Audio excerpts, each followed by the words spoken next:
ఎపిహీలియన్, యాక్చువల్గా పెరిహీలియన్, ఈ రెండు కూడా మనకు కనిపిస్తాయి. మరి మరి సూర్యుడి చుట్టూ భూమి తిరిగేటప్పుడు ఈ రెండు స్థితుల్ని మనం గమనించవచ్చు. మరి సూర్యుడి చుట్టూ తిరిగే భూమిలో మనం యాక్చువల్గా మరి భూమి చుట్టూ సూర్యుడి చుట్టూ భూమి తిరుగుతూ ఉంది.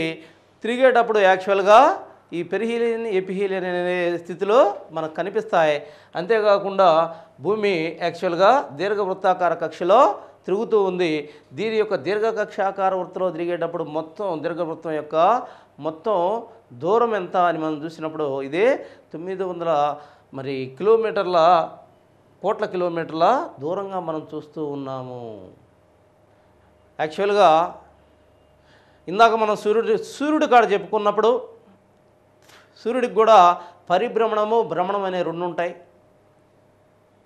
సూర్యుడి పరిభ్రమణం చూసినట్టయితే, భ్రమణాన్ని చూసినట్టయితే కేవలం సూర్యుడి యొక్క భ్రమణం ఎంత, భ్రమణ కాలం 25 గంటల 25 రోజుల 25 రోజుల 9 గంటల 7 నిమిషాల 12 సెకండ్లు. 25 రోజుల 9 గంటల 7 నిమిషాల 12 సెకండ్లు దాని యొక్క ఆత్మభ్రమణం సూర్యుడిది. అదే పరిభ్రమణం వచ్చేసి 250 మిలియన్ సంవత్సరాలు. 250 మిలియన్ సంవత్సరాలు దాని అది పరిభ్రమణం సూర్యుడిది. దాన్నే కాస్మిక్ ఇయర్ అంటారు అక్కడ. మరి భూమి దగ్గరకు వచ్చేసరికి దీని యొక్క మొత్తం దీన్ని 24 గంటలు దీని ఆత్మభ్రమణం, దీని పరిభ్రమణం వచ్చేసి యాక్చువల్గా 365 రోజులు. 365 రోజులుగా మనం చెప్పుకోవచ్చు. ఈ 365 రోజులు మనం చూసినట్టయితే దీంట్లో మనకి రెండు స్థితులు కనిపిస్తాయి, ఎపిహీలియన్ అండ్ పెరిహీలియన్. ఇది మన భూమిని గురించి యాక్చువల్గా. ఆ తర్వాత భూమికి యాక్చువల్గా ఒకే ఒక శాటిలైట్ ఉంది. ఇందాక దాకా చెప్పాను నేను, ఈ రెండింటికి శాటిలైట్స్ లేవు, భూమి ఒకదానికి శాటిలైట్స్ ఉందని. ఆ భూమికి ఉన్న శాటిలైట్ మనం ఏమంటున్నాం, చంద్రుడు అంటున్నాము. చంద్రుడు మనం చూసినట్టయితే భూమికి ఉన్న ఒకే ఒక శాటిలైట్, మరి భూమి మీద ఆధారపడి తిరుగుతూ భూమి చుట్టూ తిరుగుతుంటుంది. దీనికి కూడా ఆత్మభ్రమణం ఉంటుంది, పరిభ్రమణం ఉంటుంది. ఇది తన చుట్టూ తాను తిరుగుతుంది, భూమి చుట్టూ తిరుగుతుంది చంద్రుడు. మరి భూమికి చంద్రుడికి మధ్య దూరం ఎంత అని మనం చూసినట్టయితే 3,84,000 కిలోమీటర్లు. మరి భూమి నుంచి చంద్రుడి మీదకి ఎంత టైం పడుతుంది కాంతికని మనం చూసినట్టయితే 1.3 సెకండ్ల కాలంలో భూమి నుంచి లేదా చంద్రుడి నుంచి భూమి మీదకి కానీ భూమి మీద నుంచి చంద్రుడి మీదకి కానీ కాంతి ప్రయాణం చేస్తుంది. అయితే భూమి మీద ఉన్న ఎంత అంటే ఆకర్షణ శక్తి ప్రకారం చూసినట్టయితే భూమి మీద ఉన్న భూమి ఆకర్షణ శక్తి 9.8 మీటర్ ఫర్ సెకండ్ అని మనం చూసినట్టయితే, మీటర్ స్క్వేర్ ఫర్ సెకండ్గా మనం చూసినట్టయితే, మరి అది చంద్రుడి మీద భూమి మీద ఉన్న ఆకర్షణ శక్తిలో 1/6 ఆకర్షణ శక్తి మాత్రమే చంద్రుడు ఉంటుంది. అంటే కేవలం 1.67 మీటర్ స్క్వేర్ ఫర్ సెకండ్ ఆకర్షణ శక్తి మాత్రమే చంద్రుడిలో మనకు కనిపిస్తూ ఉంది. ఈ చంద్రుడు అనేవాడు యాక్చువల్గా జాబిల్లి. మనకి మన భూమి చుట్టూ తిరిగేటప్పుడు చంద్రుడికి కూడా రెండు స్థితులు కనిపిస్తాయి. చంద్రుడికి కూడా రెండు స్థితులు కనిపిస్తాయి. ఏంటి ఆ స్థితులు? ఒకటి పెరోజీ, రెండు ఎపోజీ. పెరోజీ, ఎపోజీ. అక్కడ పెరిహీలియన్, ఎపిహీలియన్ అది అక్కడ గుర్తుపెట్టుకోవాలి. ఇక్కడ పెరోజీ, ఎపోజీ ఏం లేదు. భూమి చుట్టూ తిరిగేటప్పుడు చంద్రుడు భూమికి చుట్టూ ఈడు కూడా దీర్ఘవృత్తాకారంలో, భూమి ఎలా దీర్ఘవృత్తాకారంలో సూర్యుడు చుట్టూ తిరుగుతుందో చంద్రుడు కూడా భూమి చుట్టూ దీర్ఘవృత్తాకారంలో తిరుగుతుంటాడు. భూమికి దూరంగా ఉన్న స్థితిని అపోజీ అని, దగ్గరగా ఉన్న స్థితిని పెరోజీ అంటారు. దగ్గరగా ఉన్న స్థితిని పెరోజీ అంటారు. మరి ఎప్పుడూ చూస్తున్న చంద్రుడి దగ్గరికి, ఎంతో కాలంగా మనకు అతి దగ్గరగా ఉన్న చంద్రుడి దగ్గరికి, కేవలం 3,84,000 కిలోమీటర్ల దూరంలో ఉన్న చంద్రుడి దగ్గరికి పోవాలని, దాని మీదకు పోవాలని అనేక మంది ప్రయత్నించారు. మొట్టమొదటగా రష్యా వాళ్ళు లైకా అనే కుక్కను పంపించడం జరిగింది. ఆకాశంలోకి. ఆ తర్వాత అమెరికా వాళ్ళు మొట్టమొదటగా అపోలో 2 అనే దాని ద్వారా యాక్చువల్గా ఆస్ట్రోనాట్స్ని పంపించారు. తమ ఆస్ట్రోనాట్స్ని ముగ్గురిని పంపించారు యాక్చువల్గా జాబిల్లి మీదకి. ఫస్ట్ టైం అమెరికా వ్యోమగ్రాములు ముగ్గురు దాని మీదకి వెళ్ళారు. వాళ్ళని యాక్చువల్గా Michael Collins, Neil Armstrong, Michael Collins, Edwin Aldrin, Michael Collins, Neil Armstrong. వీళ్ళు ముగ్గురు కూడా మొట్టమొదట చంద్రుడి మీదకు పోయారు. విచిత్రం ఏంటంటే చంద్రుడి మీద భూమి ఆకర్షణ శక్తి తక్కువ, అంతేకాకుండా అత్యధికంగా అది మైనస్లో టెంపరేచర్ ఉంటుంది. -140°C ఆ టెంపరేచర్ ఉంటుంది అక్కడ. జస్ట్ ఫస్ట్ వీళ్ళు అకస్మాత్తుగా దిగారు. దిగినప్పుడు వీళ్ళకి అర్థం కాని పరిస్థితి ఏంటి, ఒక్కసారిగా అందరూ కూడా గాల్లో తూలి పడే పరిస్థితి ఏర్పడింది. ఎందుకని ఆకర్షణ శక్తి లేదు అక్కడ, గాల్లో తేలటం గమనించింది. మరి ఎక్కడ దిగారు వీళ్ళు? చాలా ఇంపార్టెంట్, ఇది గుర్తుపెట్టుకోవాలి. మ్యారియస్, అదొక ప్రశాంతంగా దిగిన వెంటనే ఆ ప్రాంతం అంతా కూడా చాలా ప్రశాంతంగా అనిపించింది. దాని పేరు మ్యారియస్ అని పెట్టారు వీళ్ళు దిగిన ప్రాంతాన్ని. అంతేకాకుండా ప్రశాంతంగా ఉంది కాబట్టి వాతావరణం అక్కడ ప్రశాంత మండలం అన్నారు. సీ ఆఫ్ ట్రాంక్విలిటీ, చాలా ప్రశాంతమైన మండలంగా అక్కడ వీళ్ళు చెప్పడం జరిగింది. దాన్ని ఎక్కడ దిగారంటే మ్యారియస్ అనే ప్రాంతంలో. ఆ తర్వాత వీళ్ళ యొక్క ప్రయోగాల కోసం పైనుంచి మట్టిని కొంత తవ్వి ఆ మట్టిని మూట కట్టుకొని వచ్చారో ఇక్కడ దాని మీద పరిశోధనలు చేద్దామని. అక్కడ ఏంది పరిస్థితి అనేది, మరి ఆ మట్టిని తీసుకురావాలని చెప్పి మట్టిని తీసుకొని వచ్చారో దాని పేరు ఏంటంటే ఆల్మా కొలైట్. దాని పేరు ఆల్మా కొలైట్, గుర్తుపెట్టుకోవాలి. ఆ తర్వాత దాని మీద అతి ఎత్తైన శిఖరం ఉంది చంద్రుడి మీద, దాన్నే లిబ్నిడ్జ్. ఆ ఎత్తైన శిఖరాన్ని ఏమన్నారో లిబ్నిడ్జ్ అని చెప్పడం జరిగింది. సో దీని ఆధారంగా మనం చూసినట్టయితే యాక్చువల్గా చంద్రుడి మీద మరి వివిధ దేశాలు వివిధ రకాల మరి తమ నౌకల్ని పంపించాయి. వాటిని ఒక్కసారి మనం చూసినట్టయితే చంద్రుడి మీదకు పంపిన ఆ వ్యోమ నౌకలు ఏంటి అని మనం చూసినట్టయితే ఫస్ట్ నౌక అమెరికా వాళ్ళు పంపించింది నౌకలు. మరి ఏ నౌకలు పంపించారో అమెరికా వాళ్ళు? అపోలో గెయిల్, అపోలో నౌకలు, అపోలో సిరీస్, వరుసగా సిరీస్ పంపించారు. తర్వాత గెయిల్ నౌకలు పంపించారు. తర్వాత రష్యా వాళ్ళు లూనిక్ అనే నౌకలను పంపించడం జరిగింది. తర్వాత భారతదేశం రీసెంట్గా మనం పంపించిన నౌక పేరు చంద్రయాన్-1. భారతదేశం పంపించిన నౌక పేరు చంద్రయాన్-1. మరి చైనా వాళ్ళు పంపించిన నౌక పేరు షాంఘై-1. చైనా వాళ్ళు కూడా పంపించారు, దాని పేరు షాంఘై-1. దీంతో యాక్చువల్గా మనకి మరి భూమి గురించి కంప్లీట్గా మనం చదవడం జరిగింది. భూమి గురించి మనం క్లియర్గా అధ్యయనం చేసాం. ఆ తర్వాత భూమి తర్వాత మనకి ఇక్కడ చూసినట్టయితే నాలుగోది ఎవరు? నాలుగో గ్రహం ఏంటి? ప్లానెట్ అంగారకుడు. ఏంది అంగారకుడు అంటే? నాలుగో ప్లానెట్. యాక్చువల్గా దీన్ని సాంద్రత పరంగా వాలు పరంగా మాత్రమే భూమితో పోలుస్తారు. కవల గ్రహం ఏం కాదు ఇది. సాంద్రత పరంగా యాక్చువల్గా వాలు పరంగా భూమితో పోలుస్తారు. దీన్ని రెడ్ ప్లానెట్ అంటారు. ఏమంటారు దీన్ని? Red planet. అంతేకాకుండా గాడ్ ఆఫ్ వార్ అని కూడా అంటారు. యుద్ధానికి దేవుడు అంటారు దీన్ని. ఏమంటారు? అంగారకుడిని యుద్ధానికి దేవుడు అంటారు. దీనికి యాక్చువల్గా ఎందుకు ఆ రెడ్ కలర్ వచ్చింది, ఎర్రగ్రహంగా ఎందుకు ఉందంటే దీనిలో హైడ్రాక్సైడ్స్ హైడ్రాక్సైడ్స్ అంటే OH దీంట్లో అధికంగా ఉంది. హైడ్రాక్సైడ్స్ అనేవి చాలా ఎక్కువగా కనిపిస్తాయి. దానివల్ల ఇది రెడ్గా ఉంది, ఎర్రగ్రహంగా కనిపిస్తూ ఉంది. అంతేకాకుండా యాక్చువల్గా దీన్ని god of beauty or god of love అని కూడా అంటారు. God of beauty or god of love అని కూడా అంటారు. దీన్ని గాడ్ ఆఫ్ వార్ అని కూడా చెప్పడం జరుగుతుంది. మరి దీనిలో మనం చూసినట్టయితే వరుణుడు యాక్చువల్గా 4వ గ్రహంగా సూర్యుడి నుంచి 4వ గ్రహంగా కనిపిస్తాడు. మరి ఈ ఏదైతే ఉందో ఈ అంగారకుడు అనే గ్రహం యాక్చువల్గా 2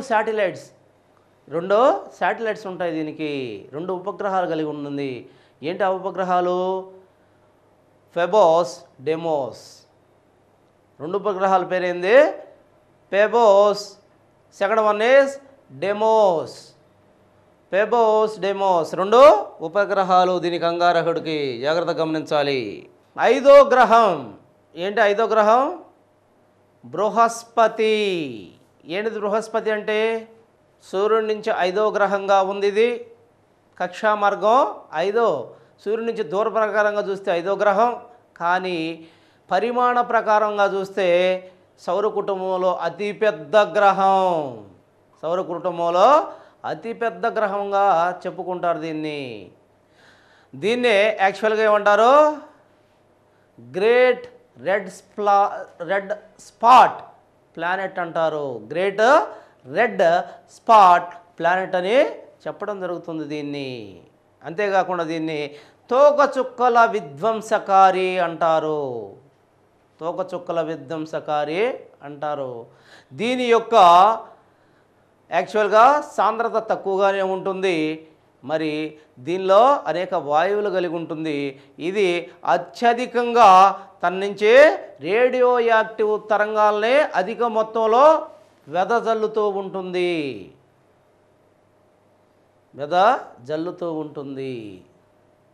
దీనిలో చూసినట్టయితే యాక్చువల్గా ఇది మొత్తం మరి గ్రహాలన్నింటిలో కల్లా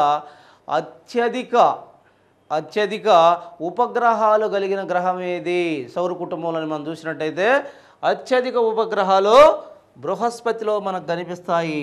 మొత్తం 63 ఉపగ్రహాలు ఉన్నాయి. దీనికి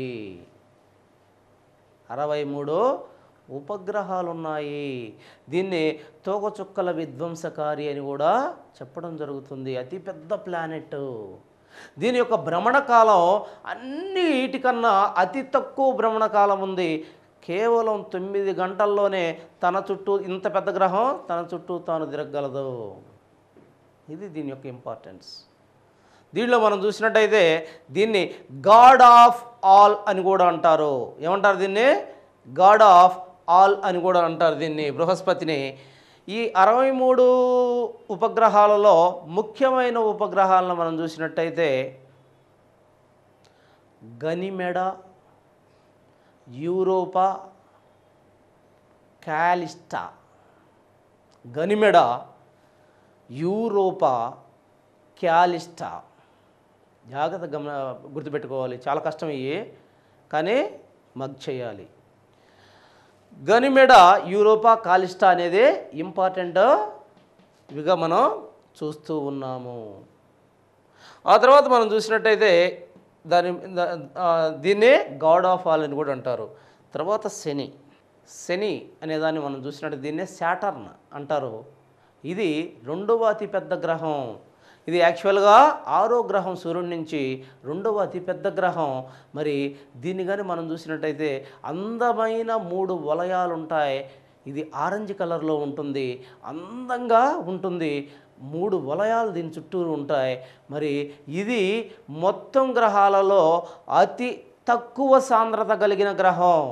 మన సముద్రంలోకి తీసుకొచ్చి ఒకవేళ పడితే సముద్రంలోకి తీసుకొచ్చి దీన్ని వేస్తే సముద్రంలో తేలుతుంది. ఇది అంత యాక్చువల్గా వాయుగ్రహం అంటారు దీన్ని. అంత తేలిగ్గా ఉంటుంది ఈ గ్రహం. మరి ఈ గ్రహాన్ని మనం చూసినట్టయితే యాక్చువల్గా ఈ గ్రహం కూడా మొత్తం గ్రహాలలో అతి ఎక్కువ శాటిలైట్ కలిగిన గ్రహాల్లో 2వ పెద్ద గ్రహంగా మనం చూడొచ్చు. శాటిలైట్స్ అతి ఎక్కువగా కలిగింది ఏది? బృహస్పతి 63 ఉన్నాయి. బృహస్పతి తర్వాత సౌర కుటుంబంలో అతి ఎక్కువ శాటిలైట్స్ అంటే ఉపగ్రహాలు కలిగిన గ్రహం శని గ్రహం. దీన్ని అశుభానికి సూచికగా పేర్కొంటారు. అందమైన గ్రహమే, బాగానే ఉంది, కానీ దీన్ని అశుభానికి సూచికగా పేర్కొంటారు. ఈ శని గ్రహంలో 62 ఉపగ్రహాలు కనిపెట్టారు ఇప్పటికి. దీంట్లో 63+ కనిపెట్టారు. ఇప్పుడు శని గ్రహంలో 62 కనిపెట్టారు ఉపగ్రహాలని. రెండవ అతి ఎక్కువ ఉపగ్రహాలు కలిగిన గ్రహం ఇదే. రెండవ పెద్ద గ్రహం కూడా శని గ్రహమే. ఈ 62లో ముఖ్యంగా మనం చూసినట్టయితే 3 ఇంపార్టెంట్ ఉపగ్రహాలని మనం ఖచ్చితంగా గుర్తుపెట్టుకోవాలి. వీటిలో పెద్ద 3 62లో ఏంటి అవి? టైటాన్, ఆ తర్వాత Endora. Second one is Endora. First one Titan, second one Endora, third one టిటిన్ లేదా టిటాన్. దీనిలో మనం చూసినట్టయితే శని గ్రహంలో ఇవి కనిపిస్తాయి మనకి. 62 గ్రహాల్లో 3 ముఖ్యమైన గ్రహాలని మనం చూసాం. టైటాన్, ఎండోరా, తర్వాత టిటిన్. ఇక్కడ ఆ తర్వాత వరుణుడు. ఎవరు వరుణుడు? యాక్చువల్గా ఇన్నే యురేనస్, ఇంగ్లీష్లో యురేనస్ అంటాం. అదే శనిని సాటర్న్ అంటాం ఇంగ్లీష్లో. ఇన్ని వరుణుడిని యురేనస్ అంటాం. మరి ఇంద్రుడిని నెప్ట్యూన్ అంటాము. ఈ వరుణుడు, ఇక్కడ వరుణుడు కానీ మనం చూసినట్టయితే వరుణుడు యాక్చువల్గా ఇక్కడ ఒక్క విషయం చెప్పుకోవాలి. శనిని మనం ఏమంటున్నాం? యాక్చువల్గా శనిని గాడ్ ఆఫ్ అగ్రికల్చర్ అంటారు. చాలా ఇంపార్టెంట్, గుర్తుపెట్టుకోవాలి. గాడ్ ఆఫ్ అగ్రికల్చర్ అంటారు శని. ఇక్కడ వరుణుడు దగ్గరకు వచ్చేసరికి వరుణుడి దగ్గర మనకి 27 శాటిలైట్స్ కనుక ఉంటాడు. యాక్చువల్గా సూర్యుడి నుంచి 7వ మరి ప్లానెట్గా ఉన్నాడు వరుణుడు. మరి 27 శాటిలైట్స్ కలిగి ఉంటాడు. శాటిలైట్స్ అంటే ఉపగ్రహాలు కలిగి ఉంటాడు. ఇంద్రుడు చూస్తే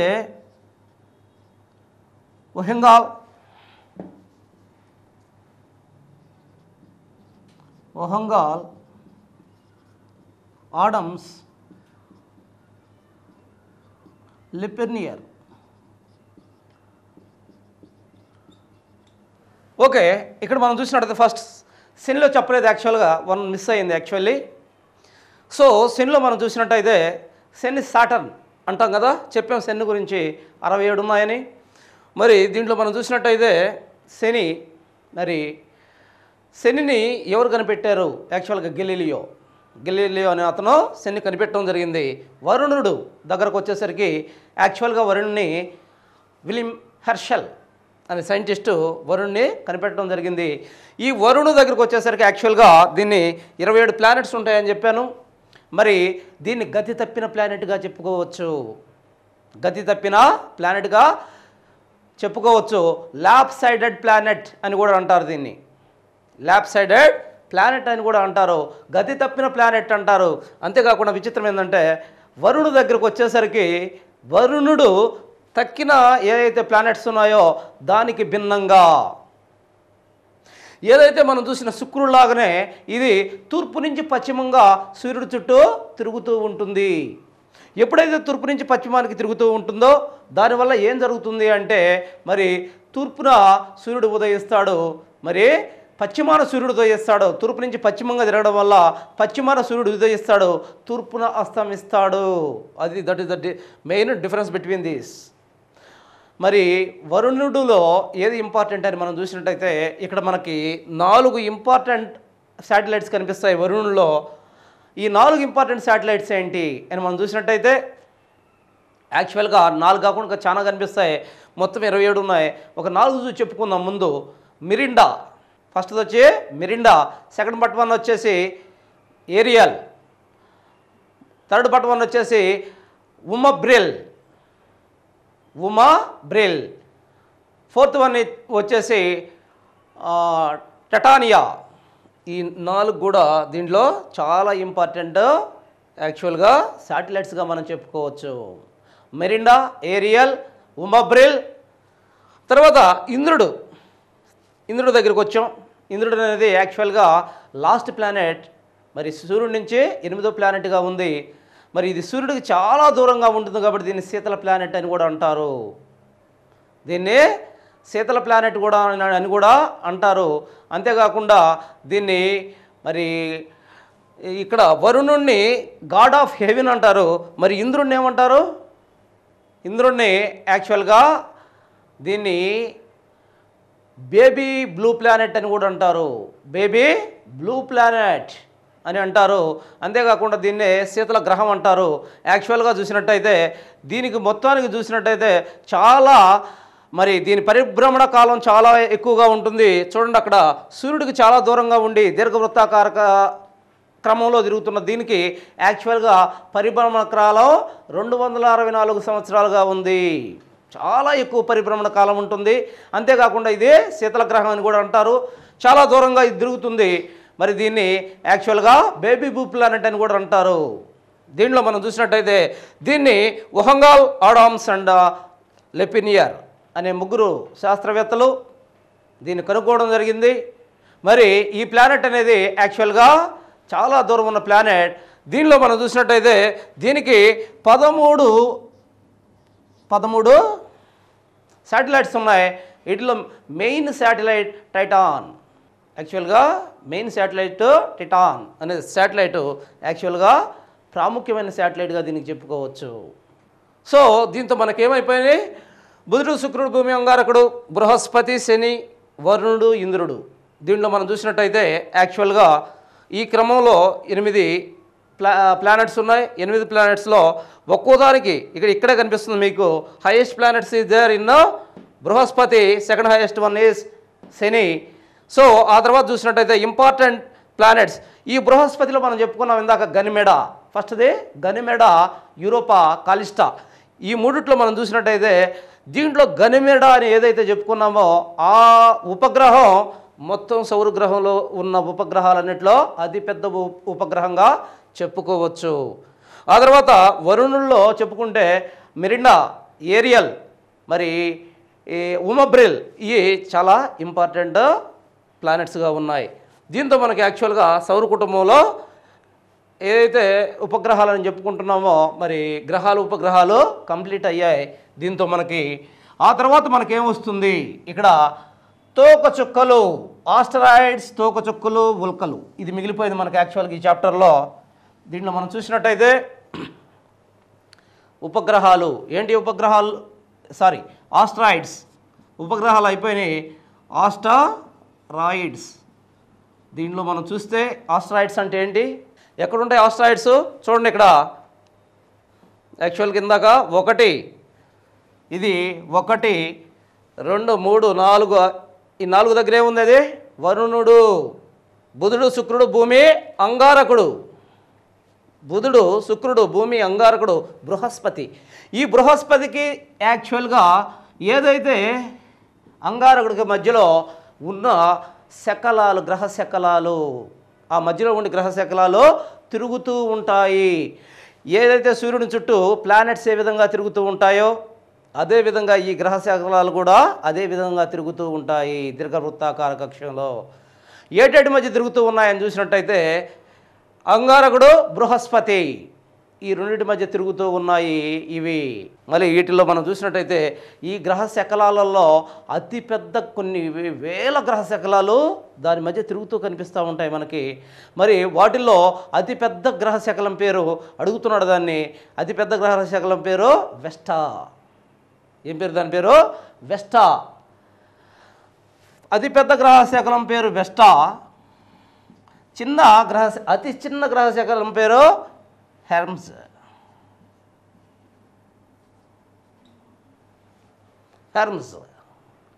అతిపెద్ద గ్రహశకలం పేరు వెస్టా, అతి చిన్న గ్రహశకలం పేరు హెర్మ్స్. సో దీంతో యాక్చువల్గా ఆస్టరాయిడ్స్ అంటే ఏంటి?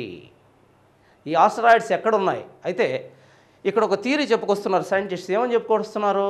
ఎందుకున్నాయి అటు రెండింటి మధ్య ఇవి అనేక శకలాలు ఎందుకు కనిపిస్తున్నాయి అంటే వాళ్ళు సైంటిస్ట్ ఒక థియరీ చెప్పారు దీని గురించి. ఇంతకుముందు ఏ అయితే ఈ యాక్చువల్గా ఈ ప్లానెట్స్ అంటే ఈ గ్రహాలు తిరుగుతున్నాయో ఇదే విధంగా ఆ రెండింటి మధ్య ఒక గ్రహం ఉండిందని ఒక కాలంలో, ఆ తర్వాత ఆ గ్రహం అంతర్గత బలాల వద్ద పేలిపోయిందని, ఆ పేలిపోయిన ఆ శకలాలు మరి ఆ విధంగా తిరుగుతున్నాయి అదే ప్రాంతంలో అని చెప్పి శాస్త్రజ్ఞులు చెప్పడం జరిగింది. యాక్చువల్గా వాడు ఊహించింది కొంతవరకు రైట్ అనుకోవచ్చు. ఎందుకని ఏదైతే ఈ 4, 5 అని మనం చెప్తున్నాం, వీటన్నిటి మధ్య గ్యాప్ చాలా ఎక్కువగా ఉంది. అంటే అర్థం ఏంటి, ఏదో ఒక టైంలో అక్కడ యాక్చువల్గా ప్లానెట్ ఉండాలి, అది అంతర్గత బలాల వల్ల పగిలిపోయి ఉండాలి. ఆ శకలాలు ఇప్పుడు మనకు కనిపిస్తూ ఉన్నాయి. సో దీన్ని ఆస్టరాయిడ్స్ అంటాం. యాక్చువల్గా ఆస్టరాయిడ్స్ తర్వాత మనకు కనిపించే ఏంటి, ఆస్టరాయిడ్స్ అయిపోయినాయి. ఆస్టరాయిడ్స్ తర్వాత మనకి ఇంపార్టెంట్ ఏంటి, తోకచుక్కలు. ఇక్కడ తోక చుక్కలు. ఇక్కడ మనం చూసినట్టయితే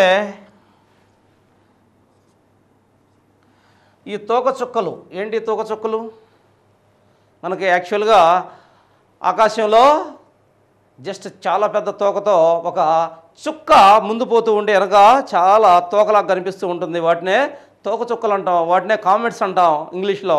యాక్చువల్గా తోకచుక్కలు ఎట్ట కనిపిస్తాయి మనకి, ఏముంటుంది తోకచుక్కలో అని మనం చూసినట్టయితే యాక్చువల్గా ఇది సూర్యుడు అయినట్టయితే ఇక్కడ వేద్దాం సూర్యుడిని. ఇది సూర్యుడు. యాక్చువల్గా దీనిలో ఈ సూర్యుడు చుట్టూ యాక్చువల్గా తోకచుక్కలు కూడా తిరుగుతూ ఉంటాయి. ఇదే దీర్ఘవృత్తాకార కక్షలో, ఇదే దీర్ఘవృత్తాకారంగా తిరుగుతూ ఉంటాయి. యాక్చువల్గా ఇదే దీర్ఘవృత్తాకారంగా యాక్చువల్గా తిరుగుతూ ఉంటాయి. మరి ఈ తిరిగేటప్పుడు యాక్చువల్గా దీనికి కూడా పెరోజీ, ఎపోజీ అనేది రెండుగా కనిపిస్తూ ఉంటుంది. పెరోజీ అంటే ఏం లేదు, సూర్యుడికి ఏదైతే దూరంగా ఉంటుందో ఆ స్టేజ్ని ఎపోజీ అంటున్నాం, సూర్యుడికి దగ్గరగా ఉన్న స్టేజీని పెరోజీ అంటున్నాం. దేనికైనా కావచ్చు, యాక్చువల్గా అది భూమి కావచ్చు, లేకపోతే చంద్రుడు కావచ్చు, ఏదైనా కావచ్చు. ఇక్కడ మనం చూసినట్టయితే ఇక్కడ కూడా కామెట్స్ ఏదైతే తోకచుక్కలు అంటున్నామో అవి దగ్గరగా దూరంగా, ఇక్కడికి వస్తే దగ్గరగా ఉంటాయి, ఇడకపోతే దూరంగా ఉంటాయి, మళ్ళీ ఇక్కడికి వస్తే దగ్గరగా ఉంటాయి సూర్యుడికి, ఇడకపోతే దూరంగా ఉంటాయి. ఎందుకని యాక్చువల్గా అవి దీర్ఘవృత్తాకార కక్షలో తిరుగుతూ ఉంటాయి. ఈ వృత్తాకార కక్షలో తిరుగుతున్న ఈ తోకచుక్కల్లో మనం చూసినట్టయితే 2 భాగాలు ఉంటాయి. తోకచుక్కకి ఇప్పుడు కూడా ఆకాశంలో మనకి ఎప్పుడూ కనిపిస్తూ ఉంటాయి. అసలు తోకచుక్కలో ఏ భాగాలు ఉంటాయి, మంచు పదార్థం ఉంటుంది, తర్వాత వాయువులు ఉంటాయి, దుమ్ము ధూళి ఉంటుంది దాని తలలో, అవన్నీ కలిసి ఒక ముద్దగా ఉంటాయి. యాక్చువల్గా ఆ ముద్దలు తిరిగే ప్రాసెస్లో వాటిని 2 రకాలుగా మనం గమనించవచ్చు. ఇక్కడికి వచ్చిన తర్వాత యాక్చువల్గా సూర్యుడికి దూరంగా ఉంది తోకచుక్క, ఇది సూర్యుడికి దూరంగా ఉంది. సూర్యుడికి దూరంగా ఉన్నప్పుడు సూర్యుడు వేడి అంతగా తగలలేదు. మరి అప్పుడు దీని పరిస్థితి ఏంటి, 2 రకాలుగా ఉంటుందని చెప్పాం. ఒక స్టేజీలో ఇదే, ఏ స్టేజ్ ఇది, అపోజీ స్టేజీ. ఈ అపోజీ స్టేజీలో చూసినట్టయితే ఇక్కడ తోకచుక్కకి యాక్చువల్గా 2 ఉంటాయి, 2 పార్ట్స్ ఉంటాయి తోకచుక్కలో. ఒకటి వచ్చేసి తల, ఇది కేంద్రము, ఈ సెంటర్ని కేంద్రం అంటాం, ఇది కేంద్రం, ఇది తల లేదా కోమ. తల లేదా కోమ 2 కేంద్రం, 2 కేంద్రం. మరి ఈ తల లేదా కోమలో ఉండే మంచు ఆధారంగా యాక్చువల్గా దీన్ని 2గా విభజిస్తారు. ఈ మధ్యలో కేంద్ర భాగంలో మనకి మట్టి, తర్వాత రాతి మిక్చరు ఈ ప్రాంతంలో మనకు కనిపిస్తుంది. దీని చుట్టూ ఉండే ఈ ప్రాంతంలో వాయువు కనిపిస్తుంది అండ్ మంచు కనిపిస్తుంది. మంచు అంటే మంచు ఆవిరి కనిపిస్తుంది.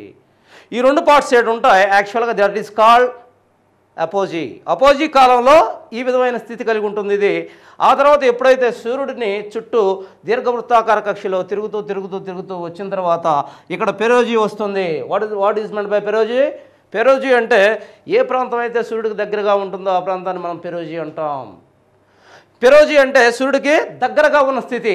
మరి దగ్గరగా వచ్చినప్పుడు ఏమవుతుంది, సూర్యుడి కిరణాలు దీని మీద నిట్ట నిలువుగా ప్రసరిస్తాయి. సూర్యుడికి దగ్గరగా ఉండడం వల్ల ఏదైతే ఈ తోకచుక్క హీట్ అవుతుంది. ఎప్పుడైతే తోకచుక్క హీట్ అవుతుందో దీనిలో ఉన్న వాయువులు ఏమవుతాయి, వ్యాకోచిస్తాయి. వాయువులు వ్యాకోచించినప్పుడు ఆటోమేటిక్గా తోకచుక్క అధిక వేగంతో మూవ్ అవుతున్నప్పుడు వాయువులు వెనక్కి వచ్చేస్తాయి. ఇక్కడికి వచ్చేసరికి దీనికి ఏమవుతుంది, దిస్ ఇస్ కాల్డ్ కోమా లేదా తల.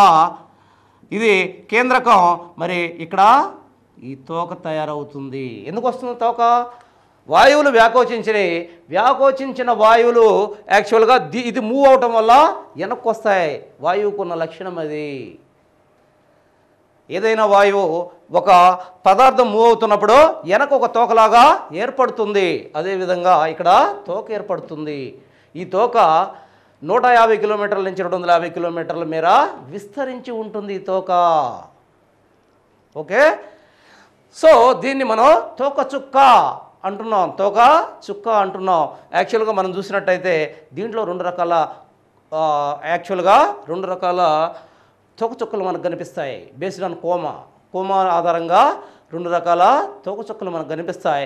ఒకటి యాక్చువల్గా కక్ష తక్కువగా ఉండి, ఏంటి అవి? 1, 2 కక్ష కోమ తక్కువగా ఉంటుంది, కక్ష అసంపూర్తిగా ఉంటుంది. ఆ తోక చుక్కల్ని ఫాలింగ్ స్టార్స్ అంటారు. ఏమంటారు? ఫాలింగ్ స్టార్స్ అంటారు. అలా కాకుండా కొన్ని తోక చుక్కల్లో కక్ష పరిపూర్ణంగా ఉంటుంది, కక్ష కంప్లీట్గా ఉంటుంది. అంటే కక్షలో కంప్లీట్గా పరిభ్రమిస్తాయి. అంతేకాకుండా మరి కోమ ఎక్కువగా ఉంటుంది, బాగుంటుంది. మరి వాటిని గెస్ట్ స్టార్స్ అంటారు. మరి ఈ గెస్ట్ స్టార్స్ అనేవి మనకి ఎప్పుడు కూడా ఒక పీరియడ్ ప్రకారం కనిపిస్తాయి. గెస్ట్ స్టార్ అంటే 1 సంవత్సరం కనిపించిన తోక చుక్క ఆ తర్వాత కాలంలో ఎప్పుడో మళ్ళీ ఒక్కసారి కంపల్సరీగా కనిపిస్తుంది. వాటినే మనం గెస్ట్ స్టార్ అంటారు. ఈ తోక చుక్కలో మనం చూసినట్టయితే గెస్ట్ స్టార్స్ మనం చూసినట్టయితే ఎక్కడ కనిపిస్తాయి? ఒకటి హేలీ తోక చుక్క, 2 హేలీబాబ్,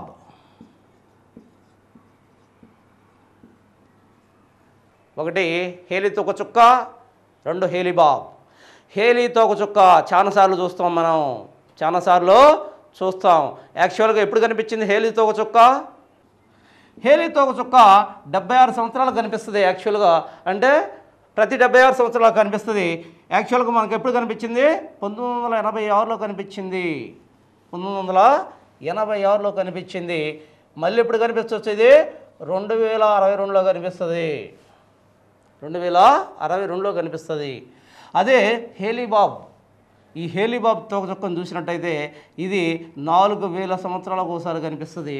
యాక్చువల్గా మొన్న రీసెంట్గా ఎప్పుడు కనిపించింది? 1997లో కనిపించింది. 5997లో కనిపిస్తుంది మళ్ళీ. ఇది యాక్చువల్గా హేలీబాబ్ తోక చుక్క. యాక్చువల్గా ఇవి గెస్ట్ స్టార్స్ అంటారు. ఇవి భారతదేశం అంటే మన భూమికి గెస్ట్లుగా వచ్చి తిరిగిపోతూ ఉంటాయి.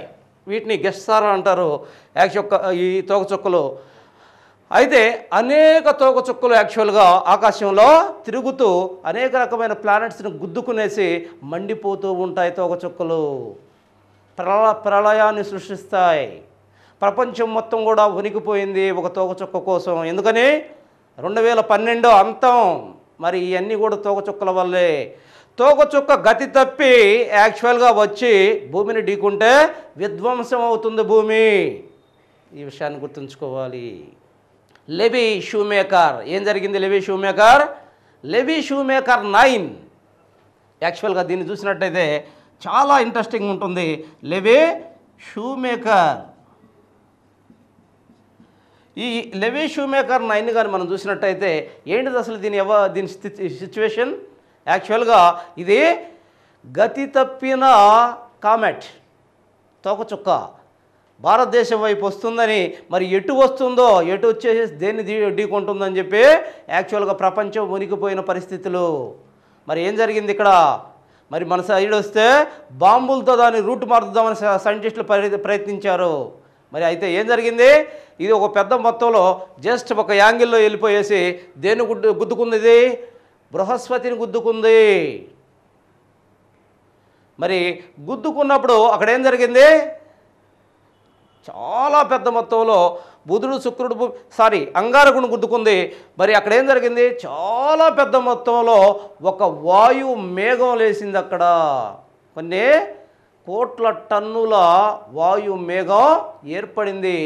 అది చాలా పెద్ద మొత్తంలో ఒక దాన్ని ఏమంటారు? యాక్చువల్గా ఒక డిప్రెషన్ అంటే ఒక పల్లపు ప్రాంతం ఏర్పడింది, ఒక లోయ ప్రాంతం ఏర్పడింది చాలా లోతులో.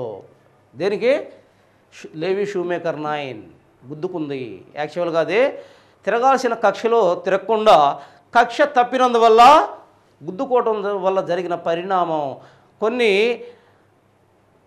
యాక్చువల్గా నెలల పాటు అక్కడ ధూళి లేస్తూనే ఉంది.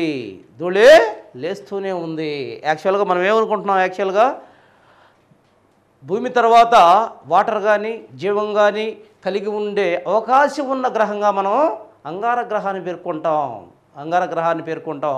మరి దానికి ఈ విధంగా ఈ లేవి షూమేకర్ 9 ఇది ఢీకొనింది. సో దీంతో మనకి తోక చుక్కలు అయిపోయాయి. ఆ తర్వాత ఉల్కలు,